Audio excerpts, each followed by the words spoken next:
This guy right here, this is the OG6 Slim. There's nothing else I'm going to do to this bait. I'm going to open the pack, tie it on. Coming from my garage to yours, and I know it'll produce bass for you in any part of the country. Okay, and we are back, and I'll tell you the next guest that's coming on. He's a personal friend of mine as well too. He's been around the industry forever, and whether it's river fishing or whether it's like ice fishing, he's done it all. And right now he's in a very warm place, unlike the rest of us. He's been there for over a year now, which is kind of cool. Or actually, right after our show, he headed down that way. I think we went to the Bassmasters Classic, and this guy went to Florida, which is kind of cool. But I can tell you, credibility, talking from working with him at the Toronto Boat Show, working with him at the Spring Fishing Show, a book of knowledge, and it's got a lot of theory behind it, and a lot of I don't know how to say. I'm going to bring him on board, ladies and gentlemen. Welcome, none other than Italo Labignan. Vita, Victoria. I just called you Vita. I'm sorry. Italo, how are you, buddy? Andy, I've been called worse. But just before we start talking about fishing, can we talk about our sausages? Are you comfortable with that? You know what? I think sausages is like the best thing in the world, or super sada. I got a full problem with that stuff. You don't get like this because you don't eat it. Let me tell you something that I've done just to have more time fishing. We used to buy the meat when it was on sale, right? The pork shoulder and the leg, it would be about 89, 79 cents a pound. We buy 2 or 3 of them, pickle them and everything, and then debone them and make the sausages and the prosciutto as well. By the way, I really miss being at the Spring Fishing and Boat Show from those Italian guys that were selling stuff, And I don't even mind if people take some of my stuff. I think I donated a prosciutto at the last show, we could be there. Anyway, what I've done, which I think is really neat, and this is a tip, this is a free tip. It's not a fishing tip. If you go to like Metro or you go to Food Basics and you buy the sausages that they make, the Italian sausages, you can get them mild or you can get them hot, you can get them garlic and, thing. I usually get just the regular Italian or the hot. And I wait for them to go on sale.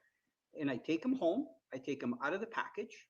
And usually there's like 4 to 8 in a package. And I take them out and I string them up in my basement in my fruit cellar and I let them dry. 10 to 15 days, they're totally dry. I don't have to make them.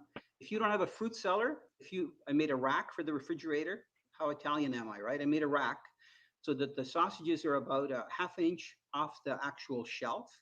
I space them apart on the rack. 10 days, they're like jerky. You got to freeze them. Isn't that a good tip to have when you go ice fishing or I never, ever thought of doing that. I know my dad does it, but I never thought, I'm not just buy fresh sausage and hang them like you normally would. And guess what? You don't have to do any of that work. The refrigerator, especially if you don't have a fruit cellar, dehydrates it like in 10 days. You take a sausage, as long as it's not leaning against something plastic, so air can circulate. 10 days, it's dry. Yeah. Dude, that is amazing. I'm not going to lie to you. That is absolutely, I never ever in all the years being Italian, I never actually thought, why not just go buy sausages already made? And like, honestly, and I want to give a little shout out to my friends at Colangelo Bakeries, and JP always laughs about it, but you don't understand, like their sausages are the best. They're in Scarborough on Midland, just south of Shepherd's, called Colangelo Brothers grocery store. And they make like real, like honestly, I would not even think twice of not hanging their sausages up and doing what you just said, because that would be amazing, right? So, oh yeah, dude, like we live for that stuff this time of year. And I know we're a little bit off topic, but like I know like Victoria, myself, and the girls, like we wanted to do something as a fundraiser for COVID. And so next year, because we obviously can't do this, or Victoria got married 2 years ago in a beautiful banquet hall. So we want to actually do the King of Italy or something like that, where a super sada competition where everybody brings their. Maybe you can be one of the judges, dude. That would be amazing. Hey, so with all these cooking and reality shows, they do everything. They do barbecues. They travel the country. Why don't they have some Italians and do all the cured meats, like the best prosciutto, the best sausage? Yeah, maybe that's a good show. That would be a great show. Parmesan, Asiago, and then match it with the right wines. Okay. Yeah. Let's do it. Let's start it. Dude, I'd be all over that. I got to lose a little bit of weight to put it back on again, though. So you fast during the day until we shoot. So the only thing is, we got to go for 2-3 months to Italy. That might be a problem, trying to find us 2 or 3 months time to do that. But like, I'll tell you, I'd be all over that. Girls can do the shows. Hey, we're Italian. The girls can do the shows. You know what I mean? They'd probably enjoy that, to be honest with you. So, yeah. you know what? I just want to. I want to ask Thank you a question real quick. So, Sure. just before we get into the whole fishing side of things, because the fishing shows always had a big component of the boats, and the thing is, people don't realize how many boats we have. It so like when you go to normal shows, outdoor shows, usually they'll have some boats in the middle, and then they'll have resorts on the outside. With us, it's reverse. So we have all the boats surrounding there, so you don't realize how many different brands of boats we have at the spring fishing show and the amount of dealers that have been there. So whether it's and even the outboards, like whether it's Yamaha or it's Mercury or Suzuki, whatever it is, they're all present. And and as far as the fishing boats, like again, whether it's Lund, G3, Alumacraft, Kingfisher, like I don't know what brand is missing. We try everything in our power to make sure we have all the brands. So the question I have to you, because it's a question I always ask you, we're at the Toronto Boat Show because we have the opportunity to work together there, is when you're looking for a boat and when people ask you about boats, what do you look for, like to make that decision, like what kind of boat? Is a 17-footer opposed to an 18-footer? Is there a difference, and why? To you, quick question. First question, a lot of people ask me on Ask Italo on our website, also on YouTube and stuff. They tell me they're in a market for a boat. They ask me what boat is good for them. My first question to them is, what type of fishing do you do? Are you like a bass fisherman? Are you going to go in bass tournaments and just fish bass, walleye, pike in inland lakes? Or are you going to be a multi-species? Do you want to put downriggers on it? Are you going to be fishing Lake Ontario, Lake Erie, trolling for walleye, trolling for salmon and stuff? So I usually try to qualify them. Okay, and I've actually did talks when I used to work with OMC. I would do seminars when they had their dealer meetings, in Peterborough and Ottawa and so on, to literally help their dealers how to clarify so they're not trying to sell somebody the wrong boat. So once they establish whether they want a boat that they want to just fish inland, I try to find out if they got a cottage, if they have a boat already. Do they want a portable boat like a 14-footer they can put on their vehicle? Do they want a trailerable boat? Do they want something in the 17 to 19 foot with a motor up to 200 horsepower, right? So for Great Lakes, same thing.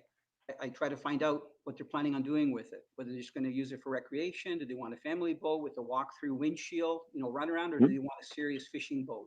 Maybe one side console or two side consoles or center console, right? So once I establish that, then I figure out whether they should get looking at an aluminum or a fiberglass. So if they're going to be doing Great Lakes fishing, it really, to me, the most versatile boat is aluminum boat, in anywhere from 17 and bigger. I wouldn't go smaller than that for the Great Lakes. And 17, for years I used to fish out of a 17.5 with the 115 outboard, and it was great.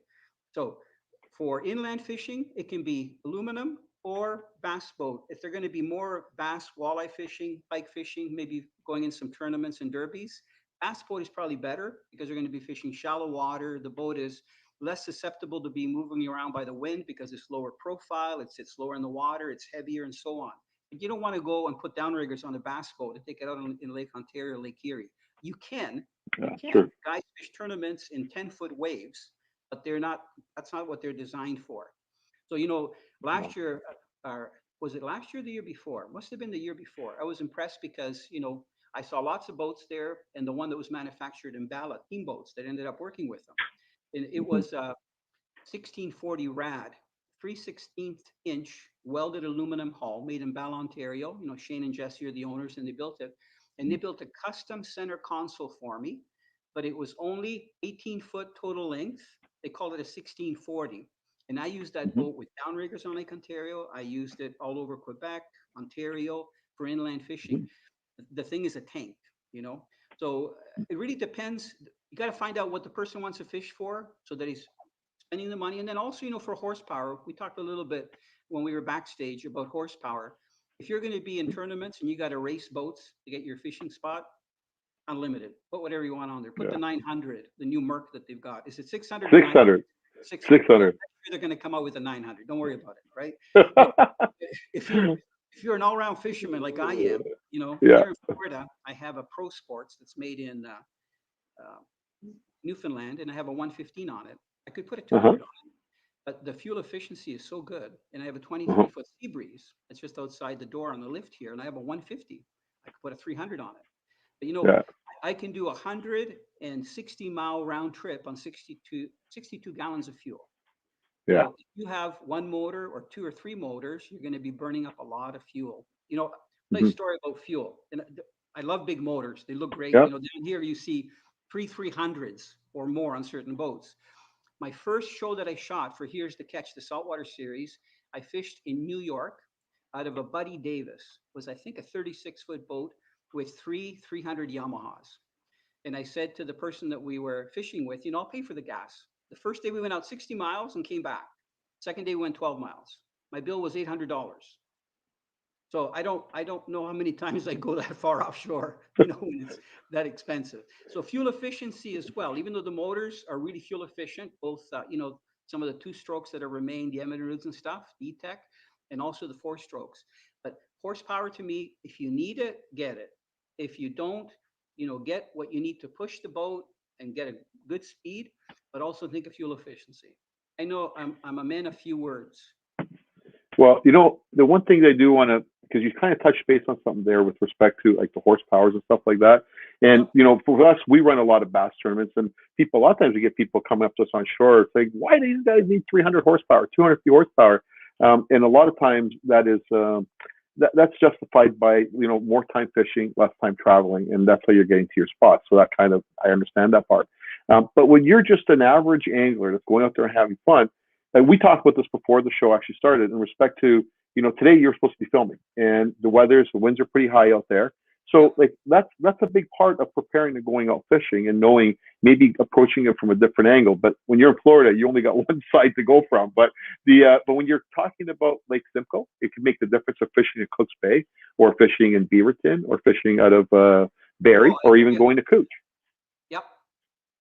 So preparation for you is that definitely tells you what you can do and you can't do at the end of the day, right? So, the one thing about having you on our show, it's kind of like the ask Italo with your website, because it kind of is like this. Because in every time presentations we do, like we always get different people asking different questions, and it seems like you always got the perfect answer, or you have an answer, which is pretty awesome, to be quite honest with you. So the one thing they do want to touch base, because the guys did a lot on the ice fishing, and we're gonna probably try to put together an ice fishing segment for the Spring Fishing and Boat Show website moving forward. We're trying to keep this website active, and we're gonna be inviting you to that. So hopefully you're gonna be able to have time to do it. But you've done a lot of shows I've seen you do. I've seen you focus on areas like Quinte. Right now, it's one of the hottest spots guys fishing out there, but there is a lot of current down there. So can you emphasize on a little bit of Quinte for us while we're just kind of on that ice fishing topic? Tell you a story first. Yeah, tell me a story. So I used to fit, when I think back, there was a young man, I forgot his name, that died recently fishing close to Massasauga Point Ann. The person I'm talking about, right? He was Yeah, it was unfortunate. So I started reflecting back, because a lot of times you forget the stuff that you do when you're younger. I used to fish at Telegraph Narrows. Some years we would actually drag a boat out on the ice so that if the ice broke, we could jump in the boat. Okay, so I wouldn't do that anymore. I saw Argos go through where other machines had a hard time pulling the Argos out. And I also fished very close to open water where, I could be sometimes 10, 15 feet away from open water, because that's where a lot of the fish were. So to me, those are all no-nos. I would never tell people, and anywhere where the Bay of Quinte narrows, there's currents.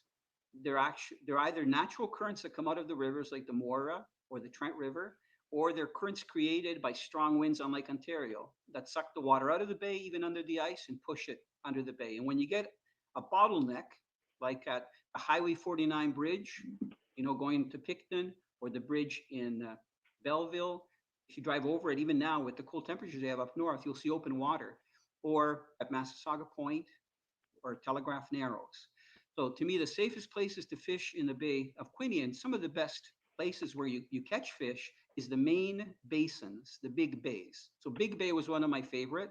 My good friend Richard Somerville, they call him Dickie, fishes there a lot.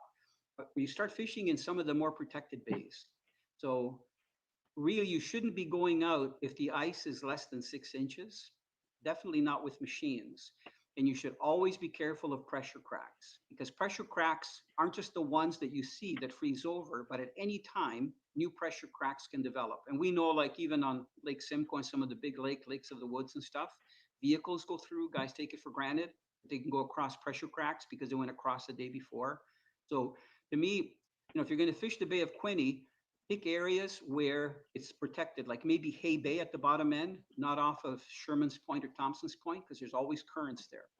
So Well, even for snowmobilers, if they're not ice fishing, stay away from any areas or points or bottlenecks that they know where there's a current. It's fine if you're going 50 miles an hour on the machine, but if you slow down, you can go through with any machine. well, and there's been a lot of that this year because a lot of ice is, and it's been showing. Look at reports where this one ice site operator on Simcoe has his ice huts out, and he walked out literally 30 yards, and there wasn't 3 inches of ice. So it's like sometimes it's good to, if you're not sure, then maybe you should go with an operator. So it makes it good. But I'll tell you, ice fishing, it's been like with us. A lot of people always ask, why don't you run ice fishing competitions? And I'll be honest with you, it just seems like every year we're getting less and less ice. So it's not necessarily that it's not safe, but to have 100, 200 guys out there, and sometimes they trust, as an organizer, they trust that, hey, you're saying it's good to put 100 guys in one area, and we really don't know. I don't think anybody really knows. But back in the day, they used to have the Simcoe contest. They'd have 3,000 guys literally in a cubed area where they went out and drilled the holes for you. But we're talking 2 feet of ice. We're not seeing those. We're not seeing that ice anymore. Yeah, no, I used to fish at the Canadian Ice Fishing Championships, and even Yeah. when you had the draw holes in Cooks Bay and stuff. Yeah, I remember that. No, with the weather changing, and I'm not a believer that we cause global warming. Where we're standing, whether it's me down here in South Florida or where you are, especially up there near the Great Lakes, it was under 1,000 feet of ice. That's what gouged out the Great Lakes, in a lot of our moraines and other geographical structures. So it got really cold, and then it got really warm over a long period of time to melt like 1,000 feet of ice. So I believe that, we don't help, but we certainly aren't we can't change the whole world. So we can try to be careful and, renewable energy and all this stuff. But I think the pattern, and I don't know how long it's going to take, you're going to see the weather literally flip. Like here this week, I think by Sunday or Monday, it's supposed to be like 42 Fahrenheit. Up there, you're getting really cold weather. You had a really mild winter before it got cold, right? And that's been the pattern. So even up in Georgian Bay, I have friends that have gone through the ice. Friends last weekend that were out, from Perry Sound, 2 inches of ice. So you got to be really, really careful and check and cut, spud holes to make sure that the ice is safe and keep your eyes open and stuff. It's one of the worst things. Have you ever gone through the ice? You know what? And I was surprised to hear that Gord actually, in his presentation, had said that he had gone through about 4 times, and I was kind of like, wow. I guess it's good. It's bound to happen. The more you're out there, the more chances are that things like that can happen. Dude, you know what? If I fell through, look at me. I don't think I'd come back out. Let me tell you something. You can have ice spikes on. You can wear a floater suit. And I've been through a lot of cold water, situations on ice and open water in the Great Lakes in January and February where boats flipped over and stuff. That's a whole thing. I could write a book on it. The first thing that happens, you go blank. You forget to even grab your spikes that are around your neck. All you're trying to do is gasp, and you can't think. You can't think. And even with a cold water survival suit, you got to get out of there in like 15 minutes. And the problem is that if the ice is thin around you, people can't come over to help you. And if you try to put the spikes in, the ice is going to break. So, when I used to fish Quinte in my younger years, I'd see guys walking out there and they'd be apart, especially early, like early ice in January and around Telegraph Narrows, just west of there. And there would be 3, 4 guys, and they would be about 100 feet apart, and each one of them would have a rope tied around their waist to the next guy, to the next guy, to the next guy. They wouldn't bunch up. And if one guy went through, the guys would try to spread apart and pull the guy out. So, we shouldn't have to do that if we're just out fishing for fun. It's different if you're rescuing somebody, if it's a rescue situation, but not to try to catch some fish. Never risk your life like that. Yep. Okay, what's your favorite Canadian fish? That was quick. Sorry for a blip. Victoria actually sent that out there. Did she just send that out there? Oh, okay, so Victoria actually sent that out there. What are your favorite fishing styles? Well, I grew up as a river rat, fishing streams for trout and steelhead. But my favorite fish now, I hate to fall with the bass guy category, but it would have to be smallmouth bass. I live in the Niagara Peninsula, and I fish Lake Erie, Lake Ontario, the Niagara River. I fish Simcoe, but not for bass, and I don't do tournaments anymore. So smallmouth bass, amazing fish. Favorite techniques, all artificials. My favorite is probably top water, post spawn fish, or using twitch baits, where not only do you see the fish, but a lot of times they won't hit, and you got to really work to figure out stop and go and how to trigger a strike. So I'd probably say smallmouth bass, and I've caught them all over, even way up in northern Ontario. And being on the Niagara Peninsula, it's so nice because we could fish pre-COVID, even in the New York side, because they had an all-year open season. Mhm. It would be catch and release, but at least you could fish for them. Now I understand the guys are kicked off the water or they're escorted off if you're in the New York waters. I don't Yeah. understand that because I don't know what that has to do with COVID. If a guy's in a boat or two of us are in a boat fishing. And the Niagara River, half of it is Canada, half of it is New York. The Niagara Bar, same thing, which is great smallmouth bass fishing in the summertime. And then, of course, Lake Erie in the upper river and also in Lake Erie.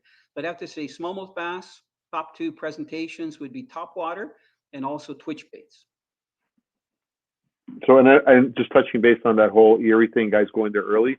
I don't know if you're aware of it, but do you know that they now opened up an early season for Lake Ontario? So, which is kind of cool. And I guess it's going to get more people on the water. They need to get out. yeah, People have been in the house; they're crawling out of their skin. Like. yeah. It's cool. It's going to be a catch and release system only, right? So. Yep. Okay, so Natalia, real quick, what did you want to touch base on? Because I know this is basically your time. We kind of went in every direction, but you tell me. I can talk to anybody about anything, but the one thing that I wanted to talk about is something that we all deal with, and that's Yeah, what you do when the fishing's really tough. So it can be tough for different reasons. yeah. And I was going to talk about presentations or strategies of, what you can do to stack things in your favor. Whether it's cold fronts, Mhm. whether it's changes while you're on the water, whether it's really nice weather, bluebird skies, and you can't get a fish. It's just too nice out. It's 80 degrees out and it's hot in the summertime. Or you go to your favorite fishing spots and you mark fish, but you can't get them to bite. And you don't know what to do. So I was going to talk about, using techniques and presentations other than what you normally catch fish with that you can build confidence in. So even if you have tough conditions, you can still catch fish. Okay, so we're going to just go to a quick commercial, and Yep. then what we're going to do is we're going to come back, and you're going to take it on, and Victoria will be if there's any questions coming in, or she'll pop up on the screen to help you up to answer those questions. And Tal, I can't begin to tell you how much I appreciate you being here. And we touch base on a lot of things that we need to touch base. And when at the show, it's nice because there's people all around us, but here it's like we've set the whole basement up for this for this show, right? So, but we'll be back next year. So stay tuned, folks. We'll be right back with Italo Labignan. Thank you.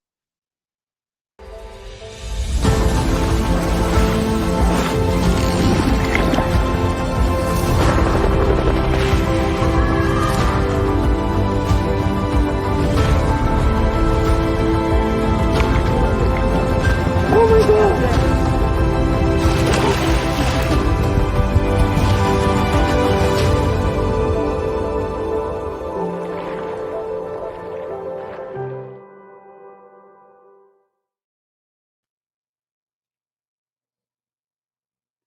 We're back. So everybody, you may, if you have any questions, just feel free to type them and send them in to us. But I'll just talk about a little bit about my strategies when the fishing gets tough. And it doesn't matter where I've fished in the world, and I've been blessed to fish, in Asia, in India, all over the place, Africa, North America. I'm down here in Florida right now shooting Here's the Catch, and we've had issues with weather.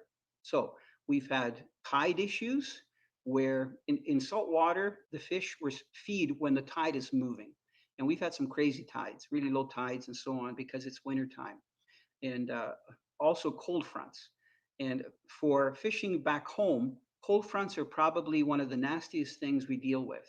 Now, some of you may think that a cold front is only in the summertime when the temperature drops from really nice weather to cold weather. It can happen in the wintertime as well. And instead of using the word cold front, I'm going to use the word barometric pressure. Okay, so when the barometric pressure is low, that means there's less pressure on the surface of the water because there's more humidity and more water in the air. So the lowest barometric pressure is when it's raining out because the sky is literally like the water. the water's falling out of the sky and the cloud cover is low. But normally, that's some of the best fishing. Not necessarily when it's raining, but it's not an old wives' tale. When it rains, the fishing is usually really good because it's low pressure, low barometric pressure, no cold front.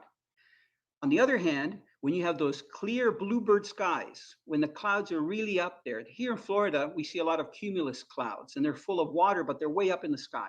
They're not dropping any water and it's very dry and hot. And that means there's a lot of pressure on the surface of the water. And somehow the fish respond to that and it's not positive. The good news is that it doesn't matter whether it's high pressure or low pressure. If it remains for a few days, like a cold front, the fish adjust to it and you can still have good fishing. If you need to go out, let's say it's the only time that you can go out when there is a cold front, you better be prepared to fish a lot slower because the fish aren't going to be as active. They'll probably feed heavy just before a cold front comes in. I learned over the years that no matter how tough the fishing is, there's always fish to be caught somewhere. You have to adjust to what the fish are doing. So under cold front conditions, I tell people to slow down their presentation. That's number one. Number two, concentrate on fishing one area where you either see the fish on your sonar or you know that it's a good area that you've caught their fish in the past. Don't start running all around and burning time when you need to fish slow. You can do that under different situations where you need to do like the milk runs, stop and go, cast here, cast there, go to another spot, catch a few fish here and there. Usually when there's a cold front, kind of lock down and pick your best spots and work the fish slow. If you need to, you might need to go to live bait. So a lot of the times when there's a cold front, you'll get hits, not as many as under normal conditions, but you'll miss a lot of fish. So you might have to put a trailer or a stinger hook on whatever you're using, whether it's a soft plastic or whether it's live bait. In a lot of cases, live bait can do really well, even live bait tipping to like a jig in the case of walleye, or using live minnows where they're allowed and so on. But the key to me is fishing slow and working an area really well. I used to fish tournaments, and I remember some of the tournaments, and I'm going back in the 80s and 90s, when we had crazy bad cold fronts come in, especially up on Georgian Bay, where the tournament would be canceled because it was too dangerous for boats to go out. And then boats would go out, finally on the second day, but most of us wouldn't have enough clothes on because it was so cold and it would be in the middle of winter. And where you'd get the fish would be small areas, the guys that did well, including myself, where you were either fishing narrows or the mouth of a bay, and you literally stuck it out most of the day because you knew everybody was going to be scrounging to either catch some smallmouth bass, largemouth bass, or walleye. And you just concentrated on just getting your limit of fish, whatever that limit was back then, to weigh in, because you know the guys were having a hard time getting the fish. So some of the tournament fishermen knew that, and they adjusted. So to me, that's one of the toughest conditions to fish in when you have a cold front. The other thing I want to talk about is the old cliche of, when wind is from the east, fishing is least. I don't know who made it up, but you know what? It's 100%. Why? Because where we are in North America, the prevailing winds are from the northwest. So that's our normal winter wind, our normal summer wind. When we have low pressure moving up from the south, because we're in the northern part of the North American hemisphere, the air is usually warm. So you're going to get low barometric pressure. On the other hand, when it's coming from the east, it usually means that there's a change and there's cold air coming in from the Atlantic. So that's why the fishing is usually tough. Not only because it usually means that it's going to be a cold front coming in, but also the direction of the wind is not normal. Remember, especially in Ontario, the wind is from the northwest. There's currents created in a lake. Fish have certain areas that they feed because they're underwater currents that are created. It's called the lake psyche. So, if you've got strong winds, for example, we got a friend, Brad Wood, that lives right in Port Colborne on Lake Erie. And when we have strong winds from the west or northwest that are ripping from like Detroit all the way down Lake Erie, the water will rise. It'll be like a tide up to like 3, 4, 5, 6 feet. And for those of you that went to the Niagara River, not sure I think it was last winter, when we had strong winds in the wintertime, it pushed all the ice up and it broke the wall right in Fort Erie. They had to rebuild the stone and concrete wall. So what I'm trying to tell you is that these lake sites create currents, not necessarily that they damage property, but that fish rely on, and they go to certain areas to feed. We call them food shelves. So when you get an east wind that literally goes opposite of a west wind or northwest wind, it messes things around. And the fish need time to adjust because they don't have the same food shelves. They have to go look for them. So a lot of times when the fish is from the east, I'll actually change my locations that I'm fishing. And I'll fish the opposite side of points, the opposite side of structure. I'll find different structure that normally doesn't produce, but that is subject to an east wind because I know that's where the fish are going to be congregating. So I'm telling you all this stuff from experience. You know, I haven't read it in books, but I'm telling you from practical experience. The crazy thing is that I've had some of my best fishing with an east wind. And I'll give you an example because we talked about the Bay of Quinte. There would be places on the Bay of Quinte where we would go to shoot because there were only certain days available and certain camera people available. And we'd have bad conditions, wind from the east. And I would target certain points that were being hit by an east wind. And there would be so many bass on those points that I could literally get 20, 30 bass in like half an hour. And I'd fished those areas many times before, never got a fish under normal winds or no winds.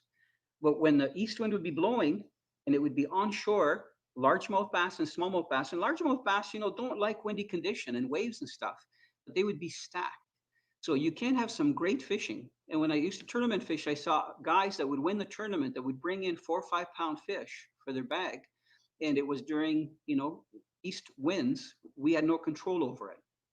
So the other thing I want to talk about is the size of your lures that you're using. You know, and I don't talk so much about live bait because I really don't use live bait. I mean, I do here in Florida. You know, we have rigs that we catch live bait. You're allowed to use what's called a pinfish trap that you put in the water. It's kind of like a minnow trap back home, but you get very larger bait fish.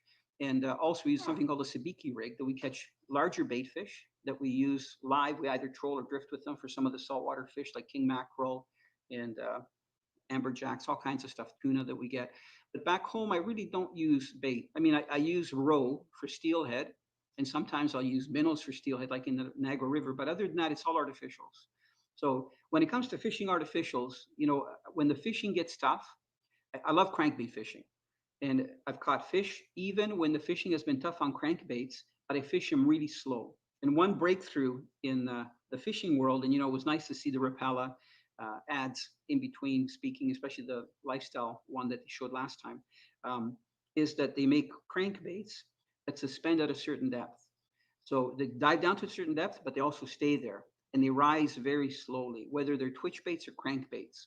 So to me, those are the lures that you go to when the fishing is tough and the fish are inactive. If you're going to be casting crankbaits for the larger predator fish and you're fishing open water like around weed beds or structure, and you know that the fish are going to be feeding on smaller fish, on prey, use crankbaits, but fish them slow. And a lot of times the fish will strike when the crankbait is just rising. So you got to watch your line.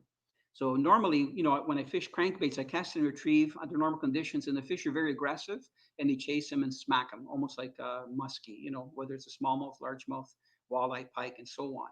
So the suspending crankbaits and twitch baits are really good go-to lures. They're not just a gimmick. So, and fish them slow and fish an area.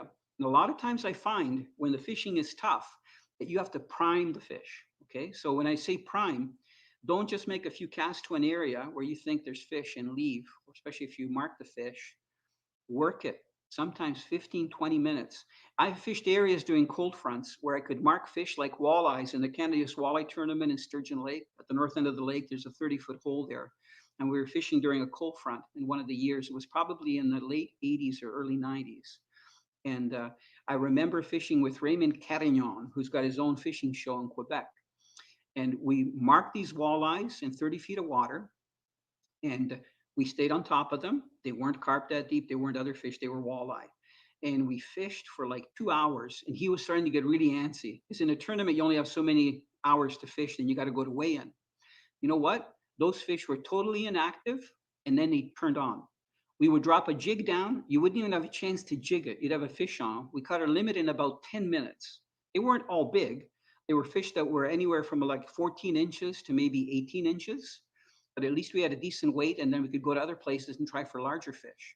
So sometimes you have to be willing to put the time in, not just 5, 10 minutes, but sometimes like an hour on a spot we have a lot of confidence in, and try jigs, try the crankbaits, try the twitch baits, fish slow, try to keep the lure in front of the strike zone. So yeah, if you have any questions, go ahead. I'm ready to answer any questions. So we've got Bill.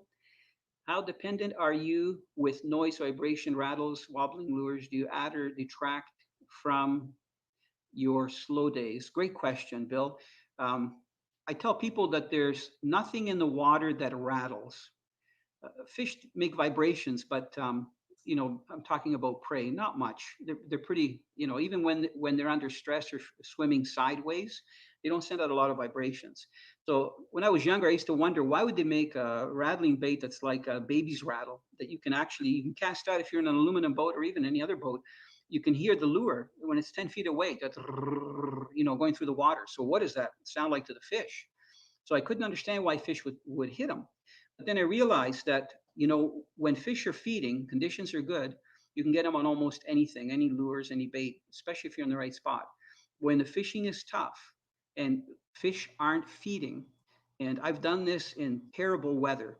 I remember when they came out with Rip and Wrap from Rapala. It's the one that sinks really fast. You got to retrieve it really fast, and it has really loud rattles.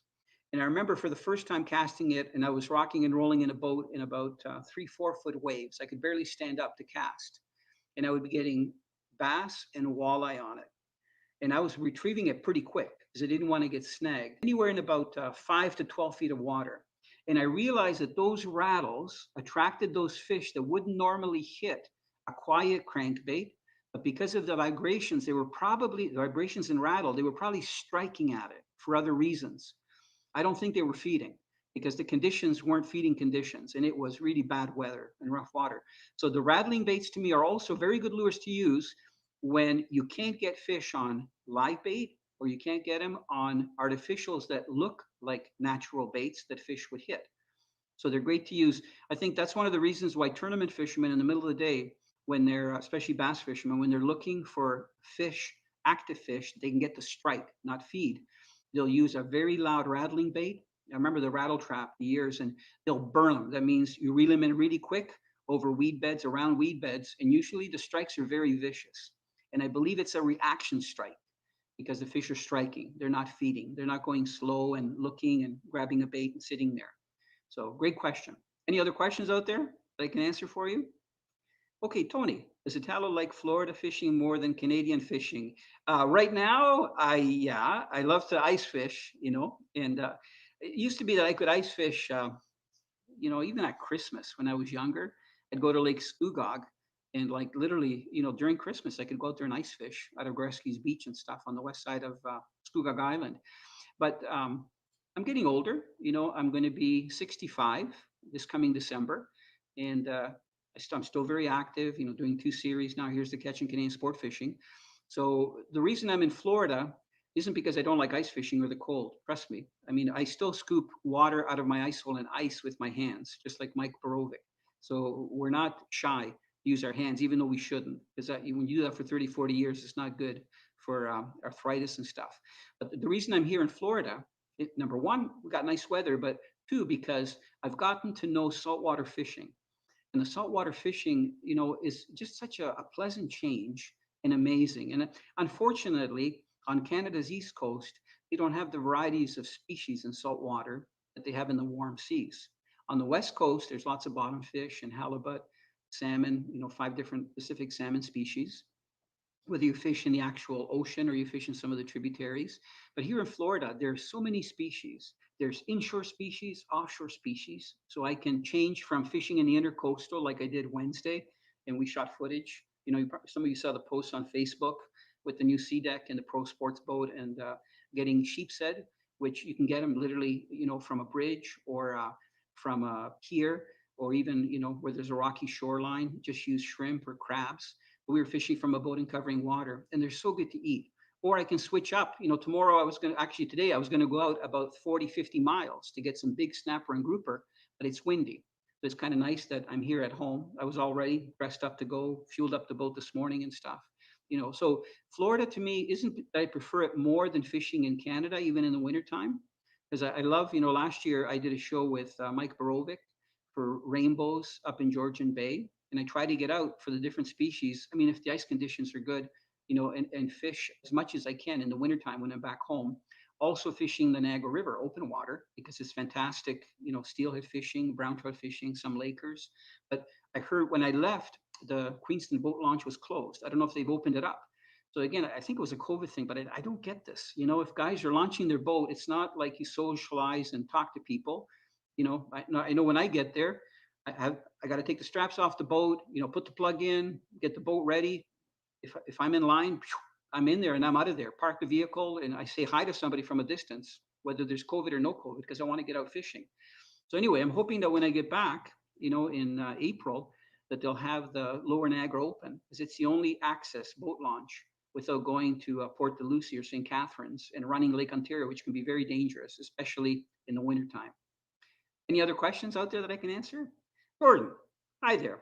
What tips do you have to find whitefish through the ice? What structure should I look for? Depth? What bait do they like? Well, I don't know if you're referring to Lake Simcoe, because it's a little bit different when you fish some of the northern lakes for whitefish, and the whitefish tend to be smaller. So I'll talk about Lake Simcoe.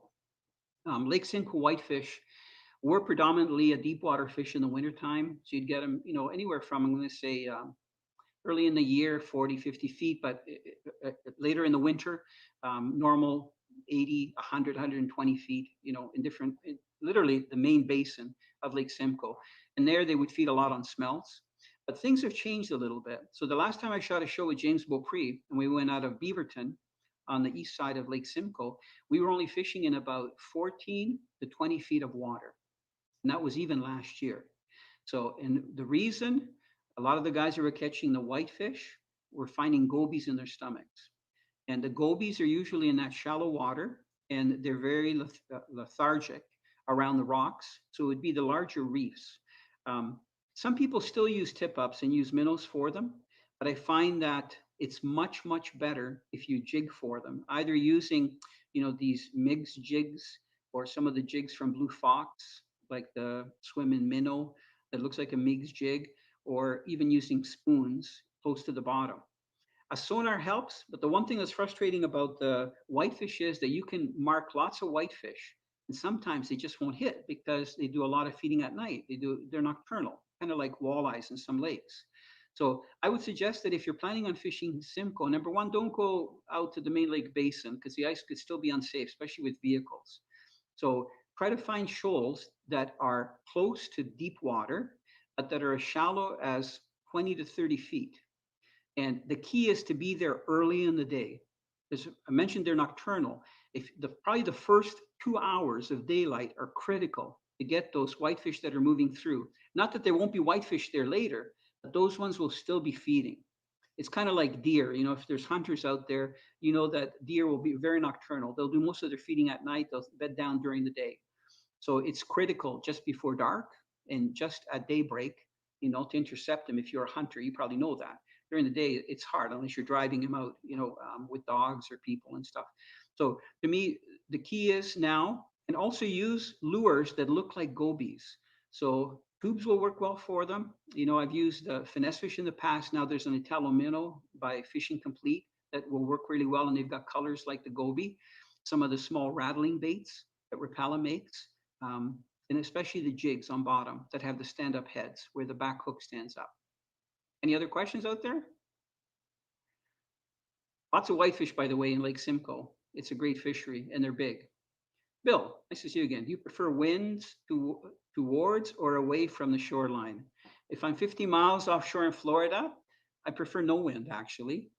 It depends. So if I'm fishing for smallmouth bass, I always fish where the wind is coming onto a shoreline. Smallies like the water being stirred up, and walleye as well, and pike as well.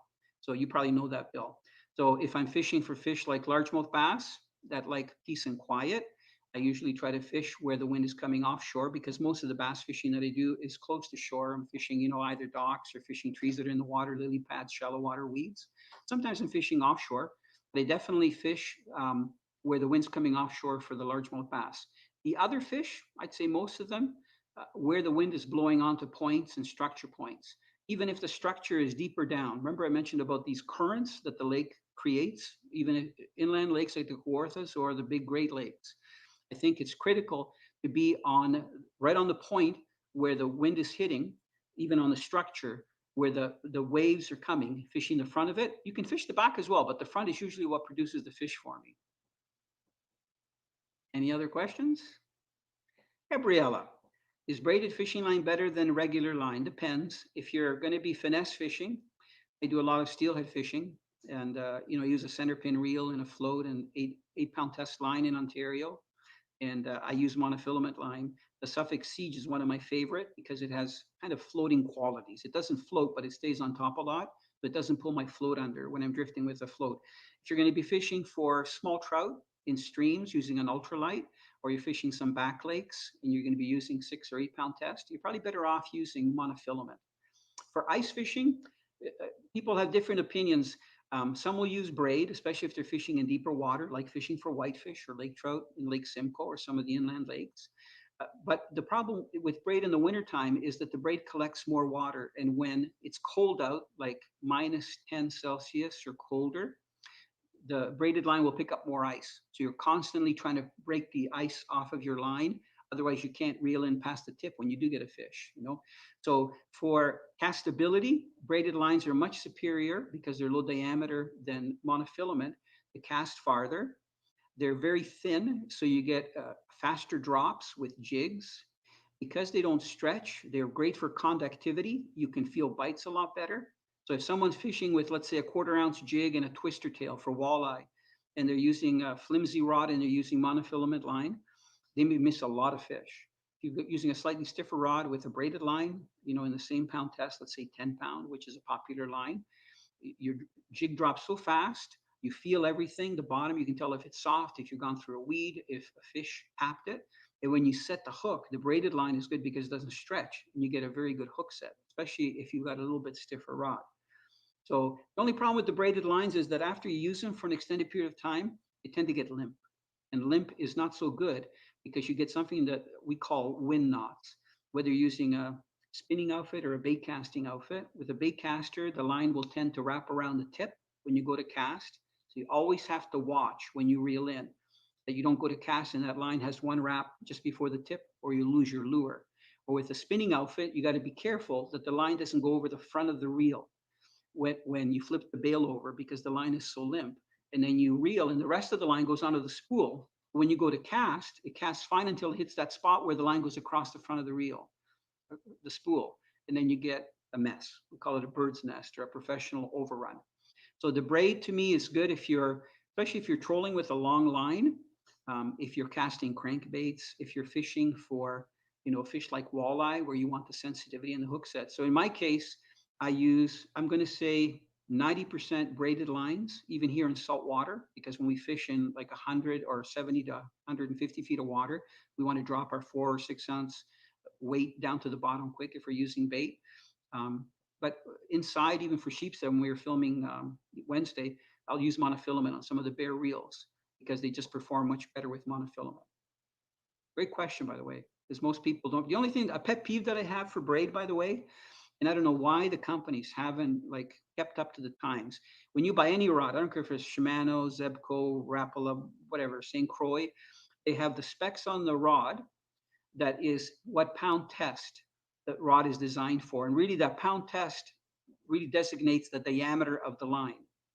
So, and that's still based on monofilament. I think the problem is that a lot of people are using braid. So if it says 6 to 12 pound test, they really mean the diameter of monofilament. Because if you use 6 pound braid, the diameter is like a 1 pound monofilament. It's negligent because it's so thin. So, that can be deceiving. So I wish they changed that so that, they would say maybe for monofilament and also for braid, or change the pound test, the diameter. Because if you go, you can go on Google and you can check or whatever thing you go on and check, and you can see how much thinner the braided line is compared to the monofilament. So that should be what they actually should designate, not the pound test, because the diameter could be totally different. Any other questions? Bill, what's your most memorable experience fishing and who were you with? Oh boy, so many I would have to say Eddie Shack. Clear the track. Here comes Shack. So he passed away, unfortunately.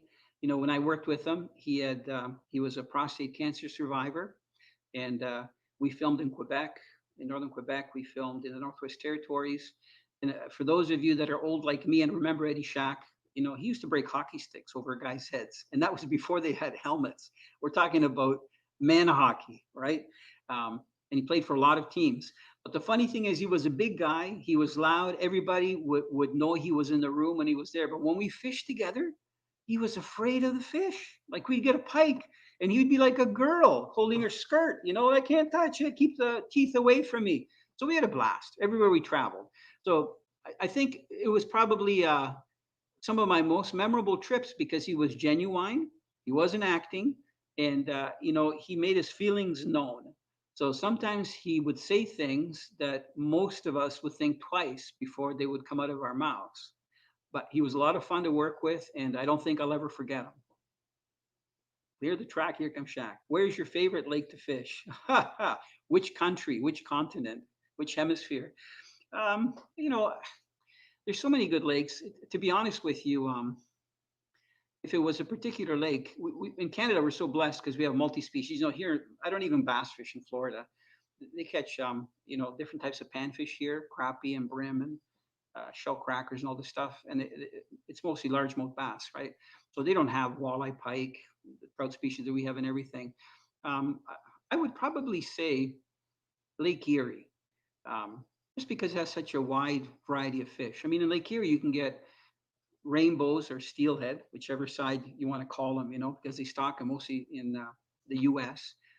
Some of the best walleye fishing in the world. And now they're calling again this year. It's probably going to be like a 40 million walleye year as far as reproduction, or very close to it. Tons of walleye, great food fishery, commercial fishery, smallmouth bass, largemouth bass, pike. Yes, there are muskie in Lake Erie, and people do catch brown trout and they catch salmon. So because it's close to me, I can drive there in half an hour from my house. I'd probably have to say Lake Erie. The only downside is it's like the ocean. So we don't have islands. There's very few islands. There's no protection. So there's a lot of no-go days when it's windy and you shouldn't be going out. And if you go out, you're going to have a rough time and you're going to be rocking and rolling. I don't care if you're trolling, if you're trying to bottom fish or anything. So the only thing is, finding the right days to get out there. Great perch fishing. They have, Simcoe has fantastic jumbo perch fishing, but Erie, it's like a real big food fishery for perch. You can't enjoy the fight like you do in Simcoe because you're getting them 50, 60 feet down in the summertime. But if you're using a pickle rig with a couple of small live minnows, I mean, you can get your limit in an hour, and I think it's still like 50 perch. Problem is that when you get them up, the bladders are in their mouth because you're getting them from two hemispheres down. And most of them are larger, like for eating, and people keep them. So it is an amazing fishery. So I'd have to say Lake Erie. Andy, welcome back. How are you, buddy? So what I want to do is I want to go to a quick commercial, just a real quick one, 15 seconds, and we're going to come back. I've been listening to your whole thing. I got a really big question. Like, it's all, even for me, and I actually kind of know the answer, but I want to ask you for it. What? No, it's got to do with actually the line. It's got with line and rods and comparisons, and that's a big thing. A lot of people, and that's why you touched on it. And I want to get you on that. So, but the one thing I do want to tell you, Shaq, I love that guy, man. Number 23, he rocked it. Oh yeah, awesome. He was the ultimate. Like, you know what? We had a big fundraiser with Shimano back in the day on Little Lake in Peterborough, and he was the guy that came for that fundraiser back that night. And he was just a great guy, man. Just a phenomenal person. Yeah. So, okay, let's go to commercial break, and we're going to be right back. All righty. Okay. All right. Thank you.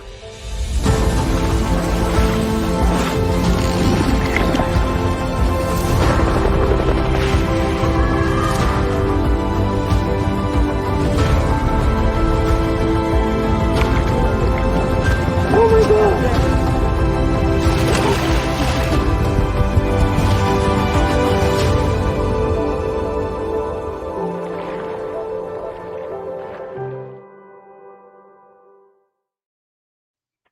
Very classy commercial. I don't know. Did you see it on your end? I don't know if you had a chance. It was a wrap-up commercial. I call them lifestyle, because there's no tips and stuff in it. It's just, wonderful. And what was going through my mind while I was watching that, and that's the second time that I saw it play while I've been, on air. It was, why do people fish? Yeah. When that really, and I think that's where Rapala tries to capture in that. It's the exhilaration, the boat flying through the water, right? You better be sitting in your seat in that first shot because it's airborne, right? And Yeah. then the action, the trolling, the fish, the lily pads, the time of day, the ambiance. Really, that's the reason. It's not just to put a fish on Facebook like Grip and Yeah. Grin and stuff. It's a total Oh, it's just experience. like the tournament. It's like the tournament, dude. From the morning blast off when you're in that line waiting and that rush, to the end of the day and your turn on stage and the clock ticking. It's all excitement. But okay, so I want to get to my question because I think it's a very valid question with a lot of people buying tackle, especially fishing line to rods. When you're looking at fishing line right now, you touch base on the braided stuff. So all the braided lines right now, it's the diameter is considerably less than a monofilament line, right? So with that said, when a rod says, the lines that it's telling you like 10 to 15 pounds or 20 to 30 pound test line recommended. Now, is that recommendation also based on the amount of backbone in that rod and what it can support or sustain, kind of bouncing with that 15-pound test, or not necessarily? Because like once you're getting into that thickness of a braid that you would get in a monofilament line, like that could be 150 pounds, like braid power. Does that make sense? Yes, it makes 100% sense. Yeah, the way they measure it is outdated. So what do you put a specs on a flipping rod or a pitching rod where the guys are using 50, 60-pound braid for bass? It won't have. I don't think it has the pound test. I haven't looked at one lately, but I don't think it says 50 to 60-pound test, because if you were to use monofilament, you could hardly tie a knot with it. It'd be so thick and it'd coil off your reel. Whether it be bait caster or spinning, you couldn't cast with the thing. It's too heavy, right? So boat reel is different. So this is a very interesting thing because you got all these leading companies like Shimano and all the companies that are out there. They should be changing the specs to either the diameter used. Now, you can put heavy line on a light rod. And a lot of guys do. I mean, when you're ice fishing, some guys will use 20, 30-pound braid and they'll use it for jigging for whitefish and lake trout because they got a chance of getting a 15, 20-pound lake trout in Lake Simcoe. Now, those short, when I say short, they're usually under 3 feet. A jigging rod, it can handle 20, 30-pound test. You think that you'd have to use 4 or 6-pound test because look at an ultralight, a 4 or 5-foot rod that's flimsy, right? So a lighter rod will handle heavier line.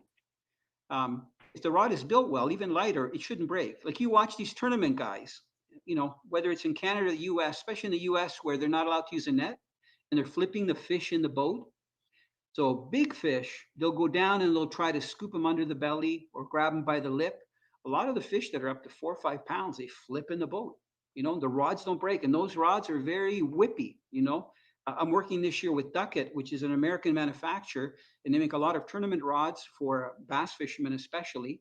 And the founder of the company is, achieved tournament angler, and that's where really the Duckett line came from.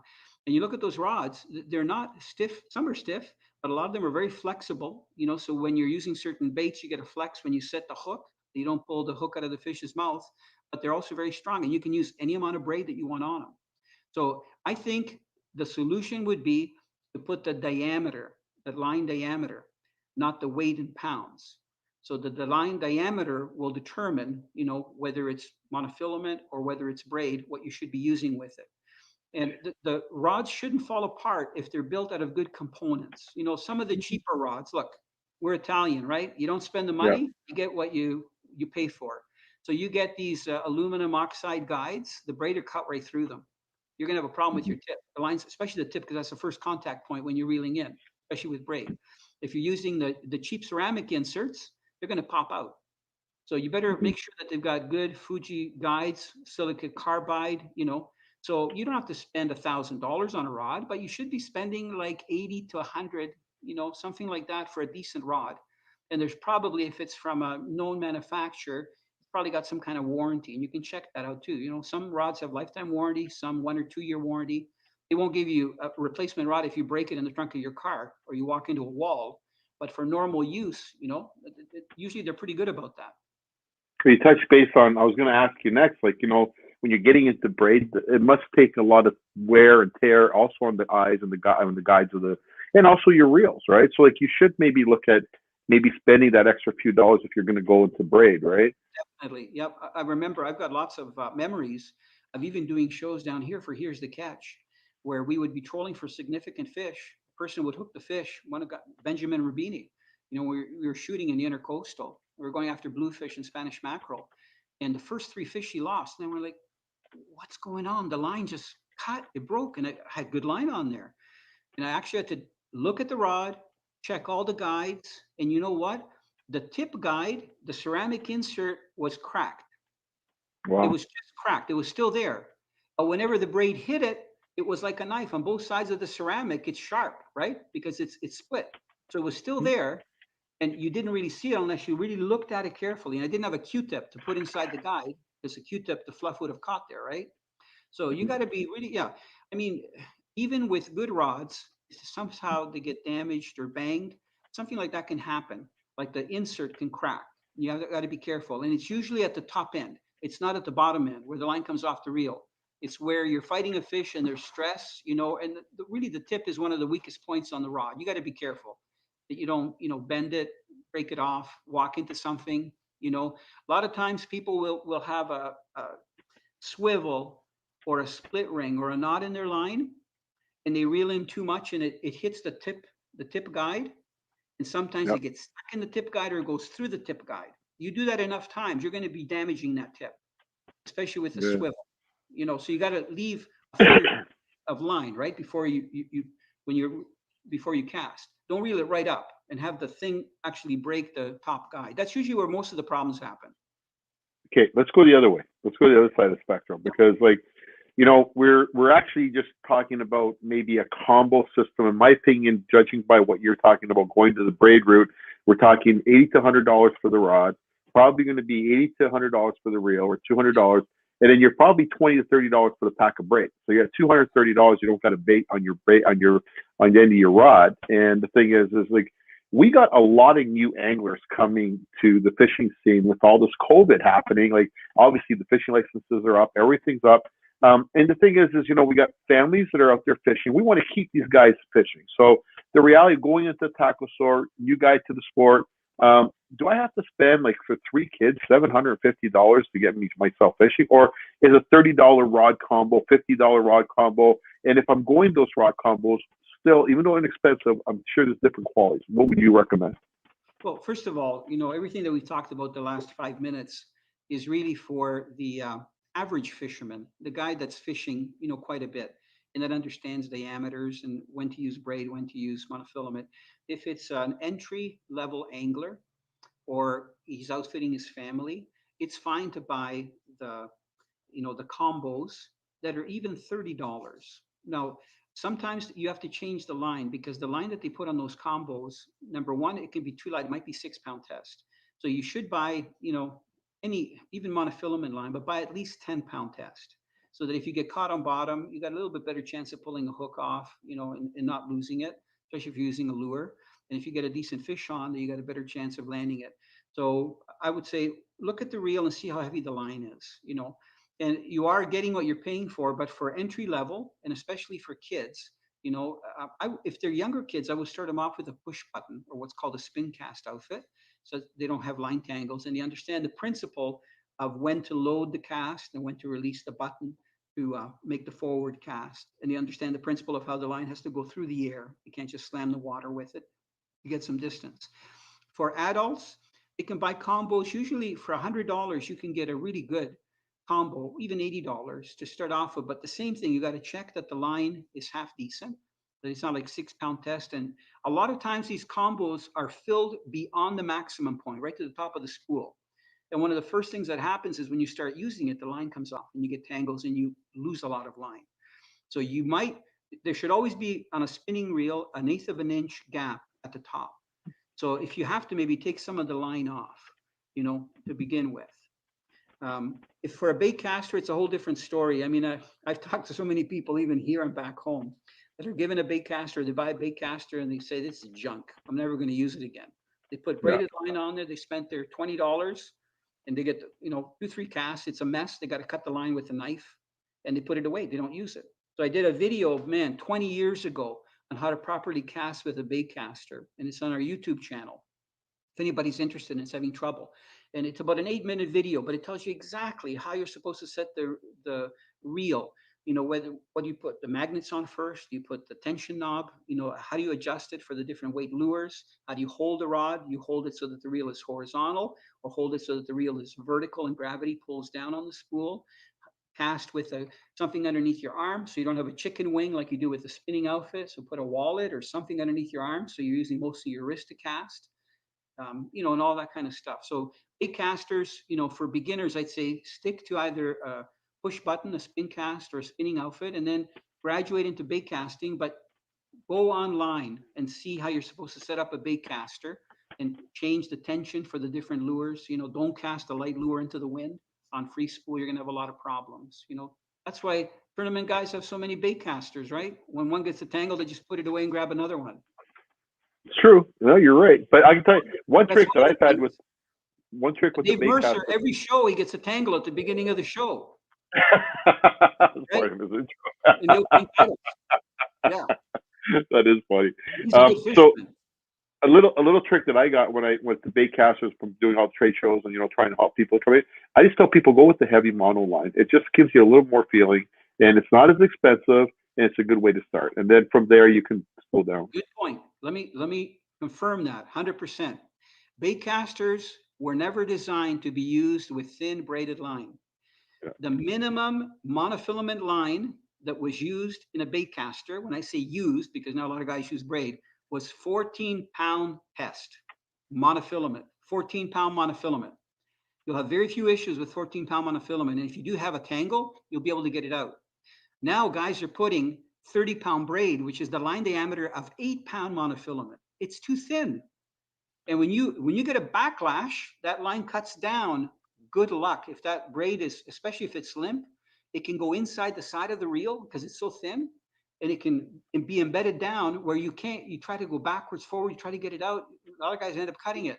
So they've always been created to use with 14-pound monofilament or heavier. So exactly what you said. Start, and even, if you're going to use a bait caster, start with mono over 14-pound test. And if you're going to go with braid, go with 40-pound braid or heavier, even 50-pound. Not because you're going to get a 50-pound fish, but because the line diameter is right. You're going to have less problems. So we're not at the fishing show, obviously, because it's not here. But if we were at the fishing show today and you were to go shopping for a new rod and reel that you kind of wanted to do kind of a bit of everything, somewhere in between, you're going to go fish maybe the river, maybe catch some trout from shoreline. You're going to go fish maybe bass, pike. But then again, you might want to go fish for some perch early in the season. And, you don't mind spending $200. And like, what kind of rod should I be doing? What type of strength and line and reel? What would you recommend? 7-foot spinning outfit, medium action. That means when you bend it, it's going to bend from the halfway point of the rod up to the tip. So 7-foot medium action. A line rating, which unfortunately, is what we were dealing with, should be rated from like 8 to 14-pound test. So even though, because of that rating, you can put 6-pound monofilament on top of your braid if you're going to go perch fishing or crappie fishing, or even 4-pound. The rod will handle it. Or if you're going to go cast for salmon in the Niagara Whirlpool, or you're going to cast where you got a chance of getting pike over 10 pounds, or maybe a muskie or a big lake trout, you can put 30-pound braid on there. It's still inside that 30-pound braid is 8-pound monofilament diameter. 7-foot medium action spinning outfit with number 2 or number 3. Some companies call them 200, 2000, anywhere from a 200 to a 300 or a 2000 to a 3000 size reel. 200 is probably, or number 2 is probably plenty size wise. 3, if you're going to go like for carp and stuff, or you're going to be maybe using it for salmon, you might want to have the extra line capacity. So it'd be the second smallest or third smallest spinning reel, not the ultralight.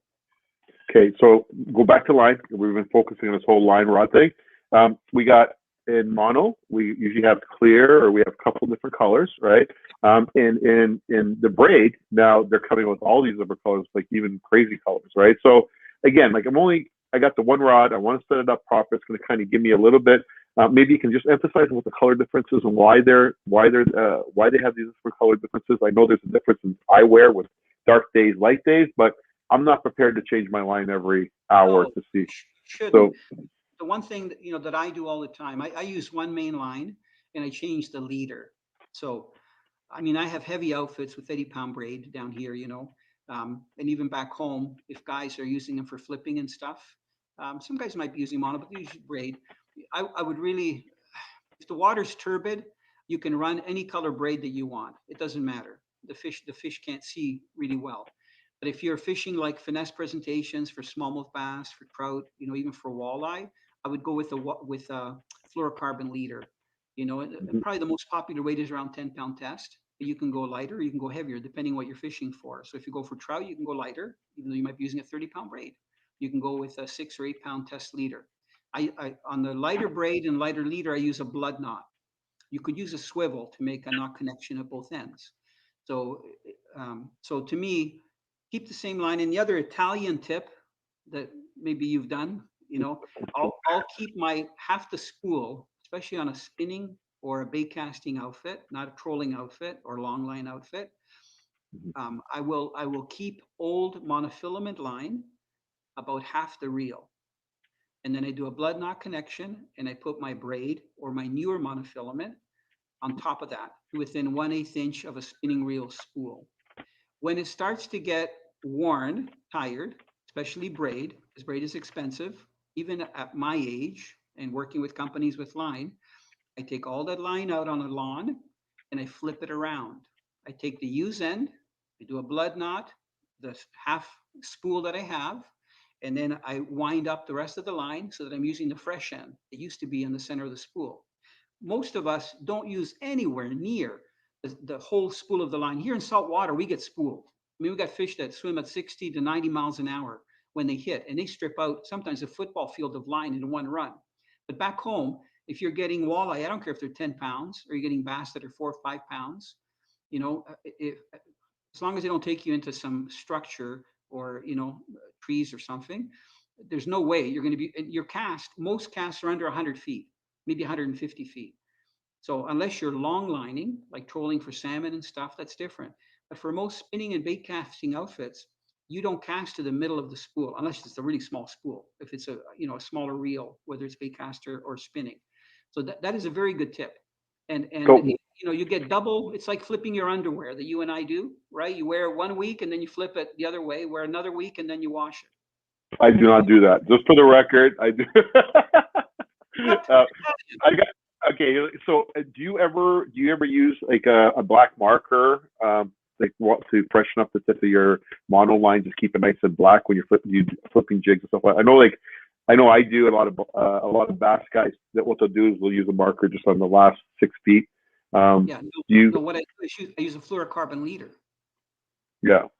So instead of using like a black marker, you'll go and you'll swap it out to a fluorocarbon leader. Yeah. I change the leader.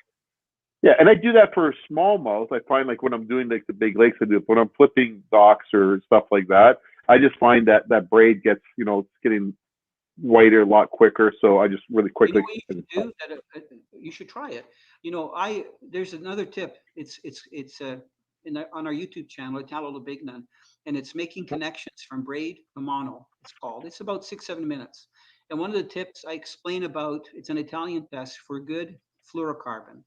If you take a piece of fluorocarbon line, the end of it, and you put a match to it or a lighter, and it melts really slowly and it makes a bead, it's good fluorocarbon. If it vaporizes when it gets near the flame, it's junk. It's false advertising. It's like monofilament that burns like this, right? So if you do a bead, even on 60-pound fluorocarbon, if you're flipping and stuff, you don't want too long of a leader because then it messes with your rod tip, especially if you're going to try casting, let alone just flipping the line you've got or pitching. So I'd go with maybe a 24-inch, let's say 60-pound fluorocarbon leader or 40-pound leader. Even if a 20, 30-pound muskie grabs it, you got a pretty good chance of not losing it. You do a bead on the fluorocarbon, and then you do a uni knot with your braid on the fluorocarbon and slide it so that it's butt up to that bead, and you tighten it really strong, and it will not release. The tighter it gets, the stronger it gets. So to me, that fluorocarbon will slide through stuff much easier, especially if you're going through slop. Because a lot of times if the braid, unless you're using a really heavy jig head, or a plastic grub with a bullet sinker or worm or whatever, sometimes the braid will actually get caught on some of the vegetation going on the way down, lily pad corners and stuff, or even milfoil or coontail that's growing there. But the fluorocarbon will drop right down. How long should the braid be? If you're casting, how long should the braid be? How long should the braid be? I don't know what you mean by that. Maybe you meant the fluorocarbon leader. The fluorocarbon, yeah, more than likely. Yeah. So the fluorocarbon leader, if you're going to be casting, not longer than 24 inches, because you're going to have too much line hanging down, and you're going to have the chance of reeling in the knot, especially if you're using a heavier fluorocarbon leader where the knot is a little bit bigger, into your top guide. And a lot of the rods now, bait caster and spinning, they use these little micro guides for the tip, right? So a knot doesn't go through there very well, and a swivel doesn't go through. That's where you can damage it. So I'd say for casting under 24 inches, if you're not casting, like we fish in Lake Ontario for salmon, we'll use up to like 20 feet of fluorocarbon leader, because we want the fish, especially if they're in shallower water, we're using planer boards, and it's springtime and the water's clear. We're using a pretty long leader because we don't want the fish to spook, even though the lines are, on both sides of the boat, sometimes out 100, 150 feet. So I'd say for casting, definitely under 24 inches, maybe 20 inches, 18 inches. The critical distance is, I'm going to say, the first 1.5 feet where the fish sees the lure or the bait that you're using. You want that fish to concentrate on what you want it to strike or to eat. You don't want him to look at the line, like a bright yellow line or, whatever. Well, I can't believe an hour and a half went by that quick. I'm not gonna lie. I loved every part of your seminar. We touched base on, because we touched base on so many different levels, which was really good because, like I said, that whole Ask Italo website that you got going, like that, the website, but I think that's amazing because what you just proved. Like, I don't think there's a question that could stump you. I think maybe you should start a new episode, try and stump Italo, because I don't think they can. But I do want to thank you, buddy, for coming out, because it means a lot to us. We're just all try to get through this together and keep everybody entertained. And I think that come next year, we're all back at the show. We're gonna have a good time there and all kinds of stuff. But Italo, we've been talking about maybe doing some and keeping this website active through the course of the summer and definitely leading up to the show next year. So I definitely want you on as a guest and for a longer period, because I think it's incredible the amount of knowledge you have. So thank you very much for everything you do for us, and really appreciate it. So thank you, buddy. Okay. Ladies and gentlemen, Italo Labignan. I don't know. They're clapping, man. Trust me. I know they are. Signing off from Florida. Thanks, buddy. That was really good. So, you know what? I'm going to tell you, I learned a lot from that episode. It was actually incredible. And it was good because there's a lot of knowledge. And, when you're into these types of things, you actually get to hear it a lot more than what you kind of sometimes don't tend to hear the questions and the directions when you're in a seminar position at a show. But Italo does a great presentation no matter where he is. But the next group of ladies that are coming up here are phenomenal. They kind of are all from 3 different areas. And, I want to start with, first off, Mariko, because Mariko's been, she's been probably one of the, I'm not dating her because she's very young, but she's one of the first girls that have taken that whole fishing component to a new level when it comes to introducing lady anglers to the sport. And the reality of it is I'm a father of 2 girls, and I don't think that there should be a differential whether you're a female or you're a male, and because I think that they both, and Mariko proves that all the time, as the other 3 girls. I can tell you right now, I'm a big fan of Mariko. I've always been a big fan of Mariko, and everything she does is incredible, and it's always done with precision, and right down to her fly fishing episodes that we presented at the fishing show last year. We did a presentation, I guess on the Saturday nights we do a big fly fishing presentation, and it's absolutely incredible. Her husband Kevin runs an incredible sturgeon fishing tour. Victoria's in the background, I'm getting all tongue-tied. So something that she'll probably touch base on, you might want to look into, and a trip you might want to head to. The other girls, like I had the opportunity to meet Kara Carmichael a few years back at one of our tournaments, and from there she actually fished a few more, and she's very competitive, and she's a great angler, and you're going to see probably a lot more of Kara in the upcoming days and stuff that she's got going. And then there's Megan. So Megan, I'll tell you right now, I haven't met her personally. I think I have, but from everything that I hear from people and to talking to her directly, the energy behind this girl, I want to say young angler, is phenomenal. Because you know what, I'm like saying I can't wait to watch an episode and to see, because she's got that energy, and you know, we're going to try to do more with it. And the big thing about it is this girl fishes for big muskie, right? So I'm definitely looking forward to seeing some of her work and what's coming forward, and working more with Megan in the future, and probably adding that component to the muskie seminars next year. And there's a lot of female anglers up there that are really hardcore, die-hard muskie anglers, that right down to muskie making and everything else. So I think it's phenomenal. We're going to get them involved, and we're going to grow that whole component of Muskie Sunday, make it even more intense on muskie fishing. And then this other one, okay, this little one has stolen my heart years ago when it first introduced me. I'm going to tell you, Paul Powell played a big role in that. And you know, oh, you got to see this kid. She's something else. And I'm like, okay. And then, you know, and I missed her because she did something small on the stage, and I never got a chance to get down there because I got busy.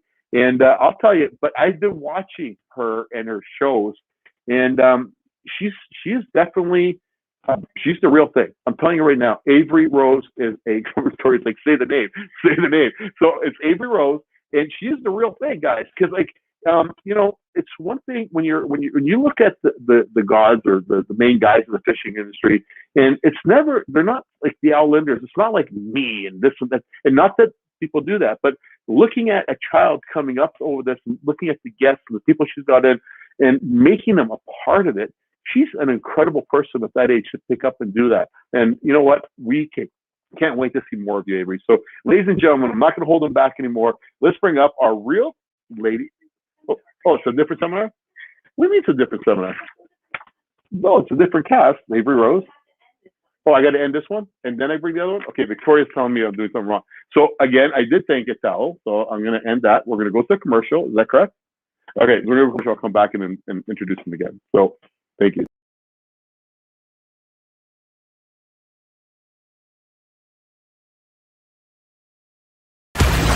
You see that?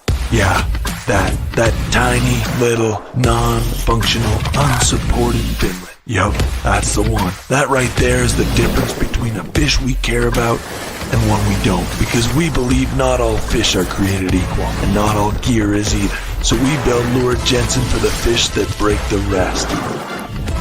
Lure Jensen. For trout, for salmon, and for the ones who know the difference.